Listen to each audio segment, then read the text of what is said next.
Any other questions, you fine, beautiful people out there whom I love dearly? Not always patient, but I love you dearly. Count on that. And I'm not going to make any excuses for my impatience, but I did quit swearing 4 weeks ago, and I've done real good with that. Oh, baby. All right, who do I got now? You ready, Mr. Hall? What? You ready, Mr. Hall? My name is Karl Lentz. I'm on Angela's show sometimes. Karl, how can I be of service? What question do you have? Well, you were a great service to me last year. You showed me how to negotiate lawsuit settlements. That worked out really good. And so you had success with some direction there then? Yes, sir. What you did is I wanted $30 million. They were willing to give me $1 million. You said that does not negate the fact that there's still a $29 million debt outstanding in my belief. So that worked out good. So you collected a little money? Well, that's what I'm saying. Oh, I'm still going for all of it. But that was a great advice you gave me, because if I modified my claim, I'd been committing fraud. So I was trying to figure out how can I accept something less than 30 without committing fraud. Okay, then. What can I help you with tonight? Okay, well, then the other thing I was could think of, you always use that Matthew 16, 17, 18, and you say three times you go to court, I guess you're trying to say. No, yes. Well, in a sense, yes. And it's Matthew 18, verse 15, which says, go to your brother privately. So you do a 3-part administrative process with your brother. Right. Then it says if that don't work, then you take a witness and you go to your brother. And if that don't work, then you go to the church. The court. So there you go. And if that doesn't work, but what's bad is if you keep going down to 22, when Jesus Who said that wouldn't work? There's no way it's not going to work, my friend. No. I'm saying if you go down to number 22 there in Matthew, it just says Jesus say then until 7 times 70. So he wants you to go 490 times and try to work it. He doesn't ever want you to go to court, I'm saying. He's saying always try to settle with your brother. But that's not what I call it. I think that's pretty good, except you know what? Since we have an agreement with our brother, we're not suing him or anything. We're just going to get a public judgment that says, hey, this judgment holds. Well, the other thing I didn't really like is when you say to people to take I think you're trying to say take a guilty plea as long as there's no jail time and all this other stuff. Is that what you're saying? Well, let me tell you what I was saying earlier. Let's say you were indicted, my friend, right? Yeah, on what? You did some paperwork. Okay. What does the judge want from you when you go into an arraignment? Does he not want to know, did you get the charges? Do you understand the charges and how you want to plead? Is that not true? First, I'd ask him, can I see the verified charges?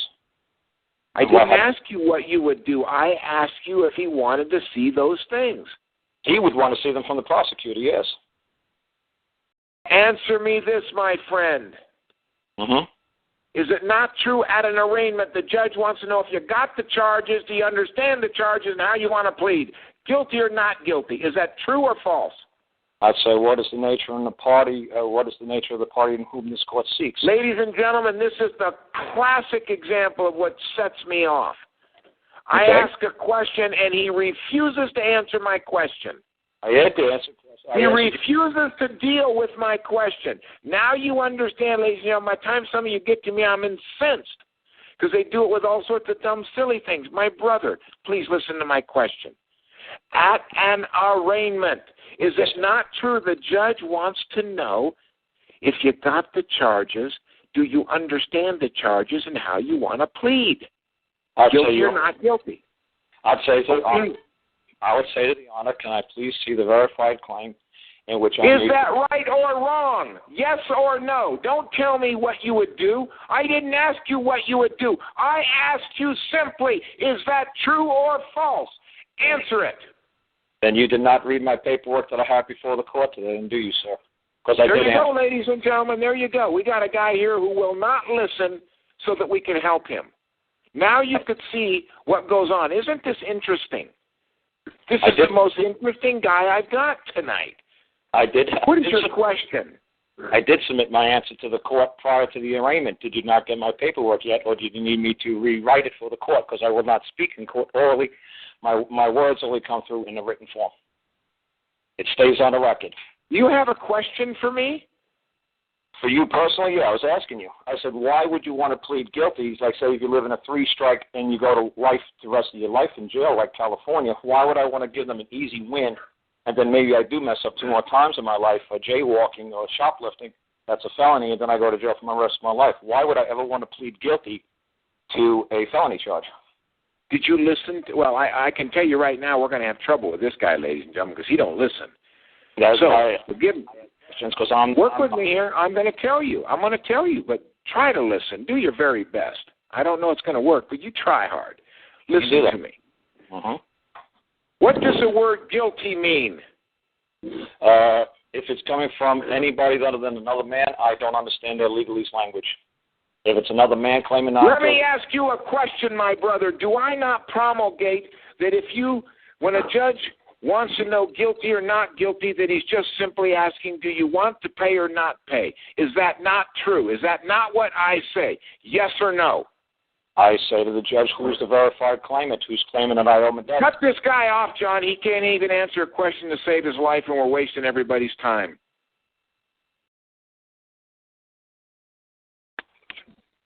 Anybody else got a question?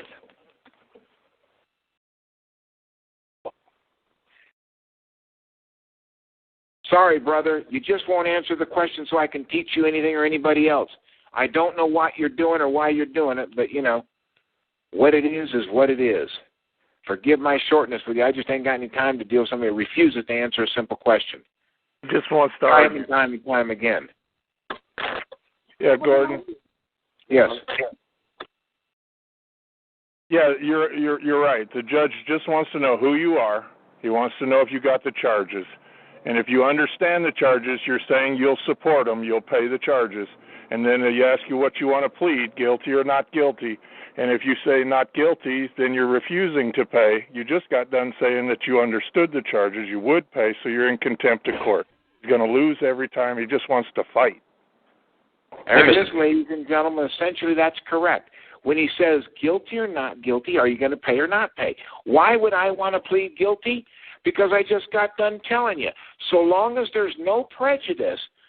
See, do you want to buy my Honda Pilot for $1 million? Not if I got to pay the $1 million now. I can go buy a brand new one for $38,000. I'm not stupid. Well, you can't buy one. But if the terms and conditions are nothing down, nothing for 100 years, and non-recourse, then I'll take the Honda now and I get to rent it out, abuse it, use it, and I got it for free. So if I plead guilty, so long as there's no prejudice to the defendant's rights, titles, interest, licenses, no jail, no probation, I didn't give anything. So there it is. Next question. Mr. Gordon. Yeah? It's me. It's just Karl. And just asking a simple question, like say he was saying that you charging me with pot or cocaine or embezzlement or anything. Why can't I just say, where's the verified claimant who is prosecuting this case, and why can't I have the verified claim come forward into the court for my reading and inspection? You can do that. That's all I asked. So there's no need to plea until I actually see a verified claim. You could also tell the judge, go fuck yourself. But and you can tell him, kiss my ass, or you could do those other things you said too. So I'm just telling you, you can do whatever you want in there. I didn't say it was right. Because the only way a verified claim could appear in court would be if a man would have to testify under oath of affirmation that it's true. An attorney My friend, you do not understand, Karl, that they do. You in this society are guilty until proven innocent. It's a military government. But I'm not in that society. They have to prove for us. I'm sorry. Let me ask you a question. You got a driver's license? No, I got a commercial operating license, but no, it's not. Where'd you get it?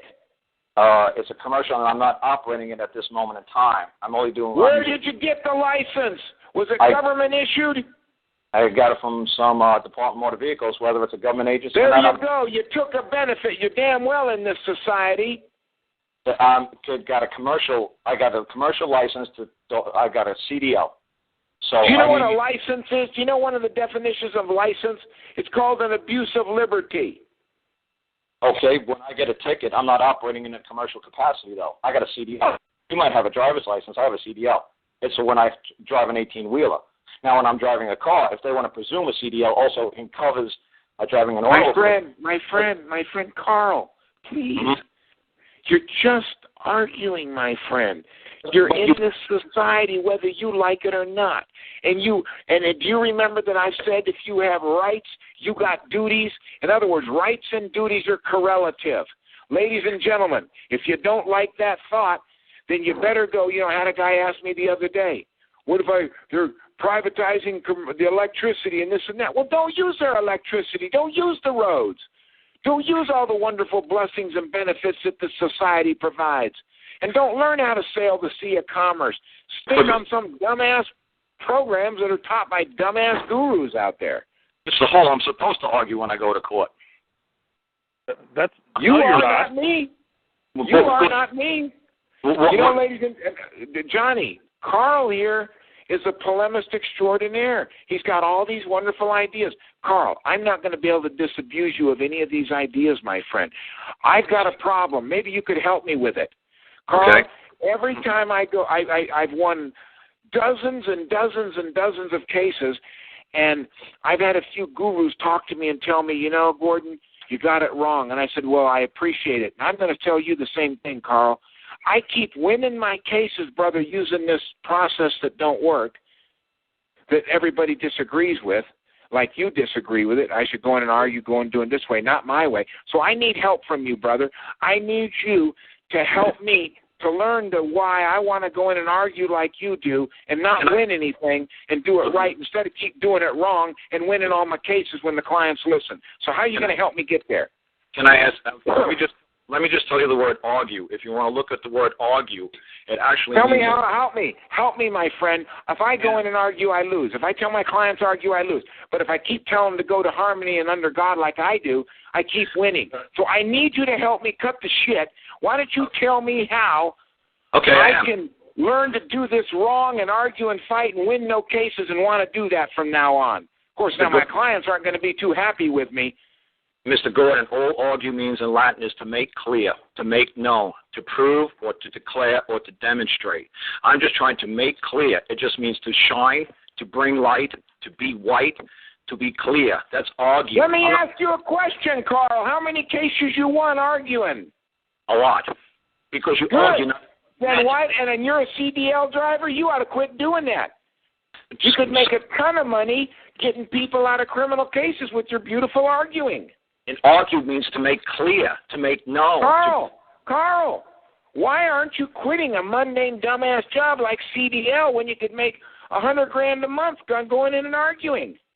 Because to argue is not an argument. To get into argument means to get into a dispute. To argue means to make something clear, to polish. I'm asking you why you don't go argue on behalf of all these clients and get them off and start getting the windfall from being a successful guy.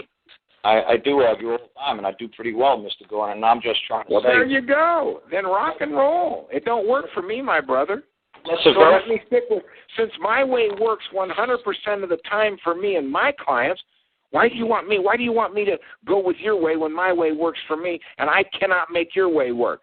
What's wrong with me winning 100% of the time? Is that percentage something bad?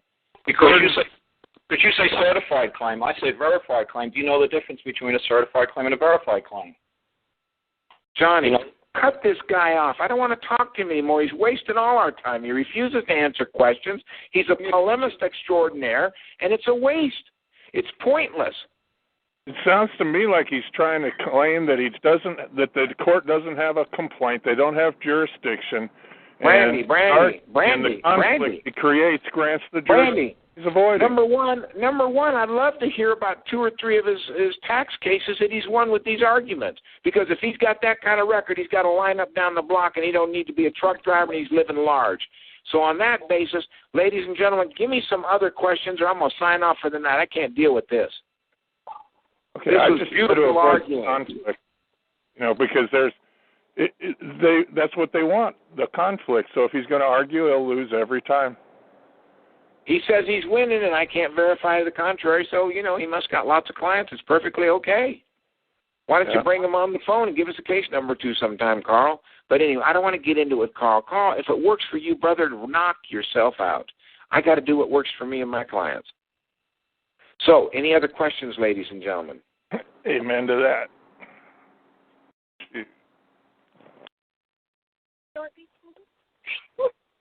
What's that? How do you get into the queue? Hello? Yes, hello. Can you hear me? What is your question? Yes. Okay, yeah, the question is, if you have a case pending, how do you bring in one of those drafts into the court? If you have a case pending that's in court. How would I bring it in? I'd carry it in if I needed to, but if I got a case pending, I would send it in by third-party certificate of service, brother. And if I didn't have the time, then I'd just hand carry it in. Okay. Are you talking about a notary? You asked me what I would do if I had a case pending. I said if a case was pending and I had time, I would use a third-party certificate of service, which would be a notary or a couple of witnesses. Right. Or I would hand carry it in, which doesn't mean a notary. It would be me hand carrying it in. Okay. Good. You answered or my question.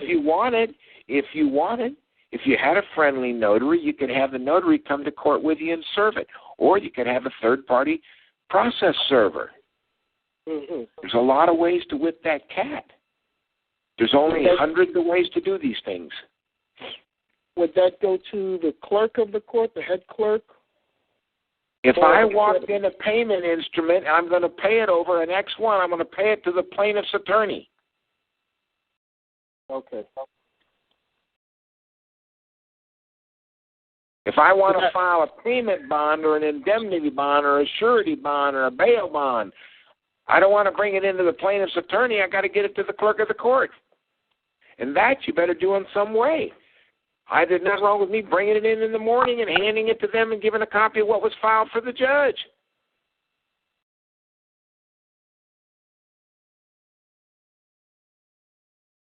Okay, thank you. Good answer.